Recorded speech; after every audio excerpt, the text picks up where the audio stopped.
और क्वेश्चन लेते हैं, ध्यान से सुनो। यदि कोई पूछे most common oxidation state of 3D series of transition metal, transition metal किसको कहते हैं बेटा? Transition metal D block metal को कहते हैं। डी ब्लॉक मेटल को क्या कहते हैं? Transition metal. किसको छोड़ के? डी ब्लॉक मेटल्स को ही क्या कहते हैं? Transition metal. किसको छोड़ के? ग्रुप 12 को छोड़ के। ग्रुप 12 को जिंदगी का वाड़ा है, Zn, Cd और Hg को छोड़ के बाकी सबको डी ब्लॉक एलिमेंट्स कहते हैं। तो डी ब्लॉक एलिमेंट्स कौन होते हैं? जो बीच में रखे हुए हैं पीरियोडिक टेबल के, दिख रहे हैं, सब मेटल हैं। कैसे हैं? सब मेटल। तो इसी में ये कहाँ से शुरू होते हैं? ग्रुप 3 से लेके 12 तक, ग्रुप 3 से लेके 12 तक।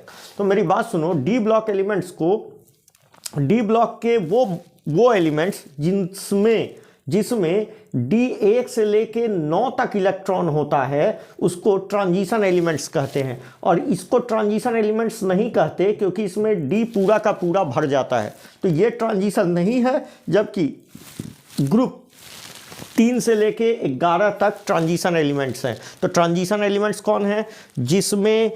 जिसमें डी में 1 से लेके 9 तक इलेक्ट्रॉन है, मतलब क्या बोले, इनकम्प्लीटली फिल्ड इलेक्ट्रॉन है, उसी को क्या कहा जाता है? Transition metal. वैसे डी ब्लॉक एलिमेंट जिनमें डी इनकम्प्लीटली फिल्ड होता है उसको ट्रांजिशन मेटल्स कहते हैं। तो ट्रांजिशन मेटल का, या फिर बोले कि डी ब्लॉक का मोस्ट कॉमन ऑक्सीडेशन स्टेट क्या है, तो आपसे एक पूछा जाए तो +2 मारिएगा। क्या मारिएगा? +2। डी ब्लॉक या ट्रांजिशन मेटल का मोस्ट कॉमन ऑक्सीडेशन स्टेट क्या है, तो +2। जरा एक बात और सुनिए, डी ब्लॉक का ऑक्सीडेशन नंबर पूछ सकता है, या ट्रांजिशन मेटल का ऑक्सीडेशन नंबर तो पूछ दिया कि मोस्ट कॉमन ऑक्सीडेशन नंबर क्या है, आपसे पूछ सकता है कि इसका इलेक्ट्रॉनिक कन्फिग्रेशन क्या होता है, डी ब्लॉक या ट्रांजिशन मेटल का। डी ब्लॉक कहो या ट्रांजिशन मेटल कहो, ठीक है, बस एक को छोड़ देना ट्रांजिशन मेटल की जब बात करना। किसको? ग्रुप 12, जिंदगी का वाड़ा है, ठीक है।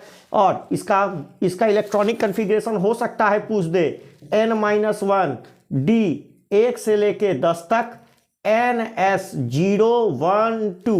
देखना कहीं कहीं 0 नहीं भी रहेगा तो आप 1 2 लिख लेना, ठीक है। इसमें 2 का याद रखना, क्रोमियम 24 का क्या याद रखोगे?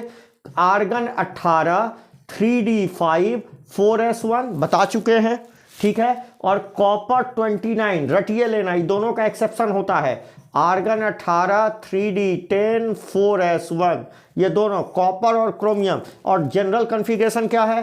N-1 D 1 से लेके 10 तक, NS 1 2 भी रहे तो सही है, 0 1 2 भी रहे तो सही है। ये बात ख्याल रखना, ट्रांजिशन मेटल में पूछेगा। Transition metal show highest oxidation state. कौन ऐसा ट्रांजिशन मेटल है जो सबसे ज्यादा ऑक्सीडेशन स्टेट शो करता है? तो याद रखना, मैग्नीज बीच बीच का एलिमेंट है। 25 हो गया इसका एटॉमिक नंबर, बीच का एलिमेंट ट्रांजिशन मेटल में 25, ठीक है, 25वां ये एलिमेंट, ठीक है, 25वां एटॉमिक नंबर, ठीक है। अच्छा यहां देखो, बीच का एलिमेंट है ये, मैग्नीज, हाँ मैग्नीज, ठीक है। Transition metal show variable valency due to, ये बहुत इंपॉर्टेंट क्वेश्चन। ऐसा इसलिए होता है कि ट्रांजिशन मेटल वेरिएबल वैलेंसी क्यों शो करता है?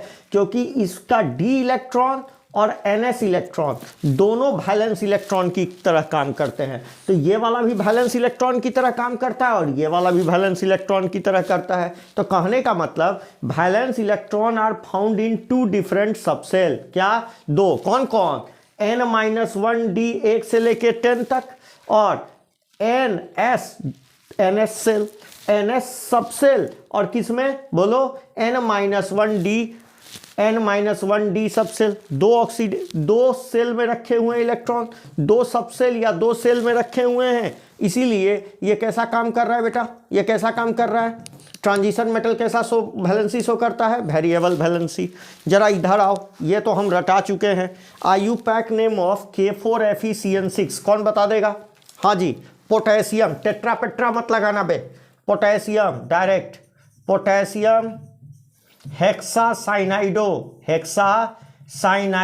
इसका नाम बिगाड़ देना, फेरेट 2 आयन। आ गया समझ में? Potassium hexacyanido ferrate 2 ion, potassium hexa cyanido ferrate 2 ion. आओ इधर, EAN क्या होता था? EAN याद है किसी को? नहीं याद होगा। इफेक्टिव एटॉमिक नंबर, तो पहला लाइन यही लिखना, it is called effective atomic number. क्या कहते हैं? Effective atomic number, effective atomic number कहा जाता है। ये होता क्या है? सेंट्रल मेटल एटम के राउंड जितना टोटल इलेक्ट्रॉन होता है उसी को क्या कहते हैं? Effective atomic number. कैलकुलेट कैसे करोगे? सेंट्रल मेटल एटम का एटॉमिक नंबर में से ऑक्सीडेशन नंबर घटा देना plus 2 times of coordination number, 2 times of coordination number. Coordination number क्या होता है? जितना लिगेंड लगा होता है ना सेंट्रल मेटल एटम से, उसी को उसका कोऑर्डिनेशन नंबर कहते हैं। तो इसका कोऑर्डिनेशन नंबर कितना है जी? 6 है। तो 2 टाइम्स ऑफ कोऑर्डिनेशन नंबर। मगर ये किसके केस में? मोनोवैलेंट के केस में। जरा इसका कैलकुलेट करके बताओ तो। अच्छा एक बात और, यदि EN 36 के बराबर आ गया तो कॉम्प्लेक्स स्टेबल हो जाएगा। कॉम्प्लेक्स कैसा हो जाएगा? स्टेबल। जरा कैलकुलेट करके बताओ। EN आयरन का EN कैलकुलेट कर रहे हैं इस कॉम्प्लेक्स का। कॉम्प्लेक्स में किसका निकाला? EN कैलकुलेट करोगे सेंट्रल मेटल एटम का। कैसे कैलकुलेट कर रहे हैं? आयरन का ऑक्सीडेशन नंबर, आयरन का एटॉमिक नंबर 26, यहां पर चार्ज कितना? 6 में से 4 घटा दो 2, तो यहां -2 करो प्लस 2 टाइम्स ऑफ कितना है कोऑर्डिनेशन नंबर? 6। तो देखो ये 12 में से 2 चला गया, 10 बचा, 10 इसमें जोड़ दिए तो कितना आ गया? 36। मतलब कॉम्प्लेक्स कैसा हो गया? स्टेबल। आ गया समझ में? आओ, वाटर लिक्विड है, H2S गैस है, 1000 बार बताए हैं, 1000 बार बताया गया। वाटर में H बॉन्डिंग होता है, एक वाटर मॉलिक्यूल 4 वाटर मॉलिक्यूल से जुड़ा होता है। H2S गैस है, कारण क्या? H2S में कोई हाइड्रोजन बॉन्डिंग नहीं होता। अच्छा किस में हाइड्रोजन बॉन्डिंग होगा? जब हाइड्रोजन फ्लोरीन के साथ लगा हो, हाइड्रोजन किसके साथ लगा हो? नाइट्रोजन के साथ। या हाइड्रोजन किसके साथ लगा हो? हाइड्रोजन किसके साथ लगा हो? ऑक्सीजन के साथ।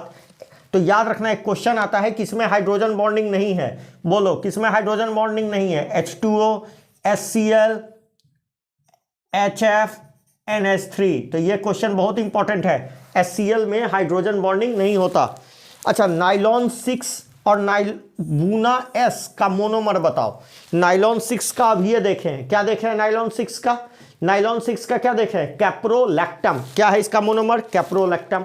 और बूना S ऐसे तोड़ना, बूना ब्यूटा 1,3 डाइन एंड कौन सा? स्टाइरीन। ब्यूटा 1,3 डाइन और स्टाइरीन का ये क्या है? मिक्सचर है। इसमें 2 मोनोमर होते हैं। ये रबर है बेटा। नाइलॉन मतलब बूना S रबर है। It is a type of artificial rubber, gloves वगैरह बनाए जाते हैं। तो ब्यूटा 1,3 डाइन एंड स्टाइरीन का ये मिक्सचर है जिसको क्या बोलते हैं? Buna S। ठीक है, वो बूना N भी होता है। वो किसका होता है? Buta 1,3 diene and acrylonitrile. किसका? एक्राइलोनाइट्राइल। तो बूना N किसका है? बूना N है ब्यूटा 1,3 डाइन और एक्राइलोनाइट्राइल का। और बूना S किसका है? ब्यूटा 1,3 डाइन और स्टाइरीन का मिक्सचर है। ठीक है, उसी तरह आओ इधर। पैरासीटामोल क्या है? कोई पूछे पैरासीटामोल क्या है? तो पैरासीटामोल क्या है? एंटीपायरेटिक है, बुखार को कम करने के लिए देते हैं। पहला लाइन खत्म। ये पूछेगा बेटा टिनेक्चर ऑफ आयोडीन बोलते हैं। ये क्या है? CHI3 को बोलते हैं टिनेक्चर ऑफ आयोडीन। इसका अल्कोहलिक सॉल्यूशन कैसा? Alcoholic solution. ये पूछा गया है, ध्यान रखना। टिनेक्चर ऑफ आयोडीन क्या है? CHI3। जैसे क्लोरोफॉर्म का क्या फॉर्मूला था? CHCl3। क्लोरोफॉर्म का क्या फॉर्मूला था?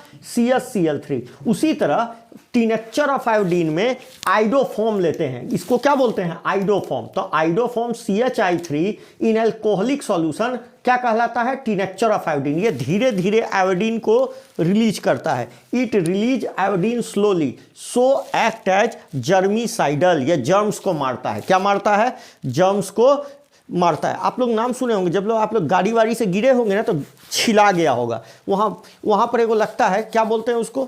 जो लगता है उसको बोलते हैं, उसको एक नाम बोलते हैं बेटा। वो भी क्या है? बीटाडीन, उसको क्या बोलते हैं, बीटाडीन। तो बीटाडीन जो होता है घाव पे लगता है, जब आप गिरिए उड़िएगा ना तो वहाँ पर बीटाडीन लगा, देखना बहुत गंदा वाला महकता है, उसमें यही होता है आयोडोफॉर्म इन एल्कोहलिक सॉल्यूशन, और वह धीरे धीरे आयोडीन रिलीज करता है, और आयोडीन बहुत अच्छा जर्मीसीजल है। ठीक है, तो ये बात आपको पूरा का पूरा हमने बता दिया। ठीक है।